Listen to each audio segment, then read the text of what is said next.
जय हिंद दोस्तों आज की हमारी क्लास एग्ज़ाम के पॉइंट ऑफ व्यू से बहुत ज़्यादा इम्पोर्टेंट होने वाली है, क्योंकि इस टॉपिक से कंपटीशन की प्रत्येक एग्ज़ाम में कोई न कोई प्रश्न पूछा जाता है।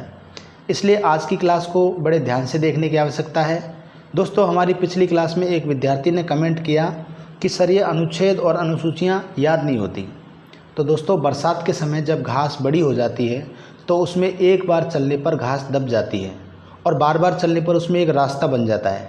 ठीक है, तो दोस्तों आप निरंतर पढ़ते रहें, हमारी वीडियोस को देखते रहें, एक दिन आपको ये सब बड़ी आसानी से याद हो जाएंगे।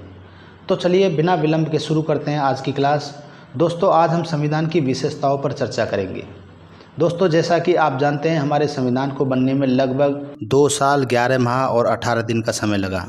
26 नवंबर 1949 को संविधान बनकर तैयार हो गया और लगभग 16 अनुच्छेदों को तत्काल प्रभाव से लागू कर दिया गया, लेकिन संपूर्ण रूप से 26 जनवरी 1950 को संविधान को लागू किया गया। भारतीय संविधान प्रारूप समिति के अध्यक्ष डॉक्टर BR अम्बेडकर की देखरेख में बना, लेकिन संविधान को लिखने का कार्य प्रेम बिहारी नारायण रायजादा के द्वारा किया गया। तो चलिए शुरू करते हैं आज की क्लास।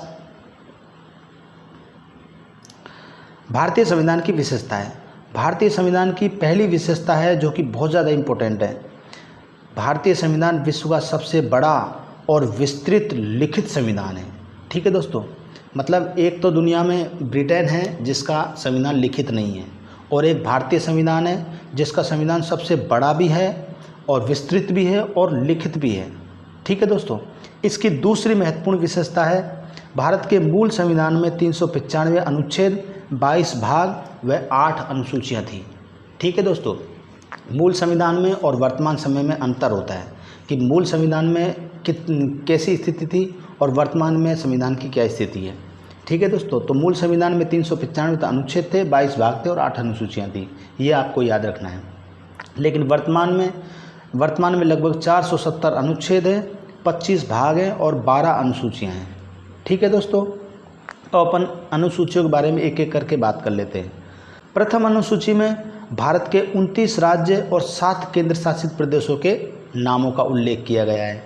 लेकिन वर्तमान में क्या है दोस्तों, वर्तमान में 28 तो राज्य हैं और 8 केंद्र शासित प्रदेश हैं।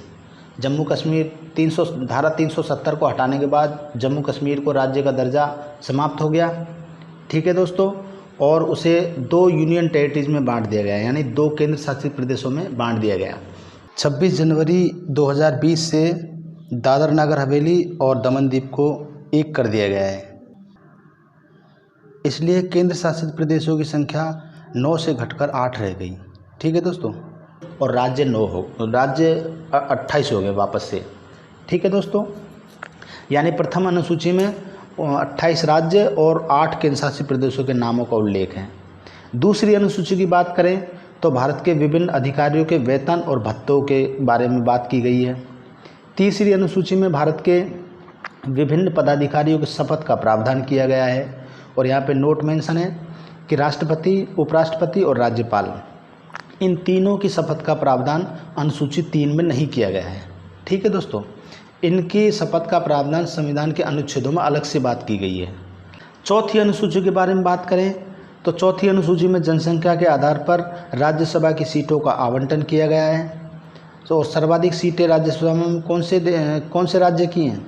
यूपी की है, उत्तर प्रदेश की, और राजस्थान से राज्यसभा सीटें 10 हैं।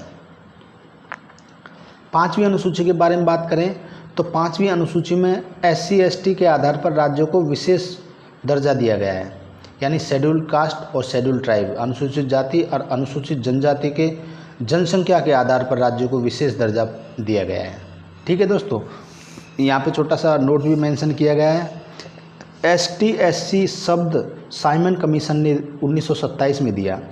ठीक है दोस्तों, यानी साइमन कमीशन, ये वही साइमन कमीशन है जो 1928 में भारत आया था, और साइमन कमीशन के दौरान ही लाला लाजपत राय की मृत्यु हुई थी, क्योंकि सैंडर्स ने लाठियों से उनके सर पर वार किया और उनकी मृत्यु हो गई। ठीक है दोस्तों, तो हमें यहाँ पर ये याद रखना है कि ST SC शब्द सबसे पहले साइमन कमीशन में उल्लेखित किए गए हैं। छठी अनुसूची की बात देखो, साइमन कमीशन को श्वेत कमीशन भी कहा जाता है क्योंकि इसमें सभी जो सदस्य थे वो अंग्रेज़ थे, यानी गोरे लोग थे, इसलिए साइमन कमीशन को श्वेत कमीशन भी कहा जाता है। अब छठी अनुसूची के बारे में बात करते हैं। तो छठवीं अनुसूची में मिजोरम, त्रिपुरा, असम व मेघालय राज्य के लिए विशेष प्रावधान किए गए हैं। ठीक है दोस्तों, और नोट भी मेंशन किया गया है, विशेष राज्य का दर्जा गॉडगिल फॉर्मूले के आधार पर दिया गया। इस फॉर्मूलों पर हम एक अलग सी वीडियो लेकर आएंगे दोस्तों, जैसे राजगोपालाचारी फार्मूला है, गॉडगिल फार्मूला है, और भी कई फार्मूले हैं जिन पर हम एक वीडियो अलग से लेके आएंगे। सातवीं अनुसूची के बारे में बात करें तो सातवीं अनुसूची में शक्तियों का बंटवारा किया गया है। ठीक है दोस्तों, और शक्तियों का बंटवारा करने के लिए हमें 3 सूचियाँ बनानी पड़ी, जैसे संघ सूची, राज्य सूची और समवर्ती सूची। तो संघ सूची की बात करें तो मूल संविधान में संघ सूची में 97 विषय थे, यानी 97 विषय थे, और वर्तमान में 100 हैं, यानी 3 बढ़ा दिए गए। और राज्य सूची की बात करें तो मूल संविधान में 66 थे और वर्तमान में 61 हैं, यानी 5 जो विषय थे उनको हटाकर समवर्ती सूची में डाल दिया गया। तो समवर्ती सूची में मूल संविधान में 47 थे और वर्तमान में कितने हैं, 52 विषय हैं, क्योंकि राज्य सूची के जो 5 विषय हटाकर समवर्ती सूची में डाल दिए गए।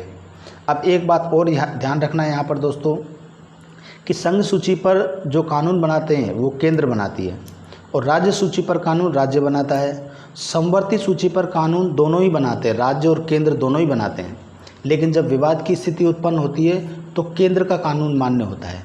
ठीक है दोस्तों, 8वीं अनुसूची के बारे में बात करते हैं। तो 8वीं अनुसूची में मान्यता प्राप्त भाषाओं का उल्लेख किया गया है। मूल संविधान में मान्यता प्राप्त भाषाओं की संख्या 14 थी, और लेकिन 92वें संविधान संशोधन के द्वारा बोडो, संथाली, डोगरी और मैथिली भाषाओं को मान्यता प्राप्त का दर्जा दिया गया। तो वर्तमान में कितने हैं, यानी मूल संविधान में कितनी भाषाएं थी, मूल संविधान में 14 भाषाएं थी, लेकिन वर्तमान में 22 भाषाएं हैं दोस्तों, इसे आप याद रख लेना। 9वीं अनुसूची के बारे में बात करें तो 9वीं अनुसूची में प्रथम संविधान संशोधन के तहत 1951 में नेहरू के प्रधानमंत्री काल में जोड़ी गई। ठीक है दोस्तों, यानी मूल संविधान में तो 8 ही अनुसूचियाँ थी और 9वीं अनुसूची 1951 में जो संशोधन हुआ, प्रथम संविधान संशोधन हुआ, तो प्रधानमंत्री उस समय जवाहरलाल नेहरू थे, उन्होंने भूमि सुधार से संबंधित संविधान में कुछ प्रावधान किए गए, इसलिए 9वीं अनुसूची को जोड़ा गया। प्रथम संविधान संशोधन अकेली लोकसभा ने किया था। ठीक है दोस्तों, क्योंकि राज्यसभा का गठन तो 1952 में हुआ था। तो जिस संविधान संशोधन की बात की जाए तो दोनों सदनों से गुजरना ज़रूरी होता है, जैसे लोकसभा, राज्यसभा और बाद में राष्ट्रपति के पास जाता है, राष्ट्रपति उस पर हस्ताक्षर करते हैं तो वो संविधान संशोधन पारित हो जाता है। लेकिन प्रथम संविधान संशोधन सिर्फ लोकसभा से ही पारित हुआ था, क्योंकि राज्यसभा उस समय बनी नहीं थी। 10वीं अनुसूची के बारे में बात करें तो दल बदल संबंधी कानून, यानी 10वीं अनुसूची में दल बदल से संबंधित कानून है। यह अनुसूची 52वें संविधान संशोधन द्वारा 1985 में राजीव गांधी के काल में जोड़ी गई। ठीक है दोस्तों, नोट है यहाँ पर कि दल बदल के आधार पर अयोग्यता का निर्धारण सदन का अध्यक्ष करता है, यानी ये बात 91वें संविधान संशोधन के द्वारा दल विलय की गई। 11वीं अनुसूची के बारे में बात करें तो 73वें संविधान संशोधन द्वारा जोड़ी गई। इसमें पंचायती राज और ग्रामीण स्वशासन के 29 कार्यों का उल्लेख है। दोस्तों, मैंने आपको पंचायती राज का एक वीडियो अलग से डाला हुआ है, उसमें 73वें संविधान संशोधन पर डिटेल से बात की गई है। 73वां संविधान संशोधन 1993 में पारित हुआ था। इसमें पंचायती राज व्यवस्था पर बात की गई है। ठीक है दोस्तों, और 29 कार्यों का उल्लेख है। अब ये 29 कार्य कौन से हैं, जैसे गाँवों की व्यवस्था संबंधी, जैसे बांध बनवाना, सड़क बनवाना, नाली बनवाना, पेयजल की व्यवस्था करना आदि। ठीक है दोस्तों, अब 12वीं अनुसूची की बात करें तो 74वें संविधान संशोधन द्वारा जोड़ी गई। जो 12वीं अनुसूची थी ये 74वें अमेंडमेंट के द्वारा संविधान में जोड़ी गई। ठीक है दोस्तों, इसका संबंध स्थानीय निकाय के 18 कार्यों से है। जैसे 11वीं अनुसूची में बात की गई है पंचायती राज व्यवस्था की, ठीक है, और 12वीं अनुसूची में बात की गई है स्थानीय निकाय की, जिसमें 18 कार्यों के बारे में बात की गई है। और पंचायत राज में कितने कार्यों के बारे में बात की गई है? 29 कार्यों के बारे में। अब तीसरी विशेषता है इसकी संघात्मक शासन व्यवस्था को अपनाते हुए एकात्मकता की ओर झुकाव, क्योंकि संविधान सर्वोच्च है। ठीक है दोस्तों, संघीय व्यवस्था के लक्षण, फेडरल जो सिस्टम है उसके लक्षण हैं कि संविधान सर्वोच्च होता है, शक्तियों का बंटवारा किया गया है, पृथक पृथक सरकारें होती हैं, स्वतंत्र न्यायपालिका होती है और मौलिक अधिकारों का होना। दोस्तों, मौलिक अधिकारों का बचाव करता सबसे बड़ा कौन होता है? सर्वोच्च न्यायालय होता है। एकात्मक व्यवस्था के लक्षण, शक्तियों के लिहाज से केंद्र ज़्यादा शक्तिशाली है और आपातकाल में केंद्र ज़्यादा शक्तिशाली हो जाता है।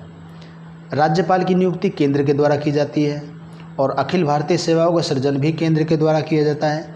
एकीकरण लेखा परीक्षक और एकीकृत न्यायपालिका, प्रधानमंत्री का करिश्माई व्यक्तित्व। ठीक है दोस्तों, यानी ये एकात्मक व्यवस्था के लक्षण हैं और इसके संघीय व्यवस्था के लक्षण हमने अभी पढ़े थे। तो दोस्तों, आपको हमारा वीडियो पसंद आता है तो इसे लाइक करें, शेयर करें, सब्सक्राइब करें। ठीक है दोस्तों, और कमेंट करें, हमें फीडबैक अपना अवश्य दें। Thank you.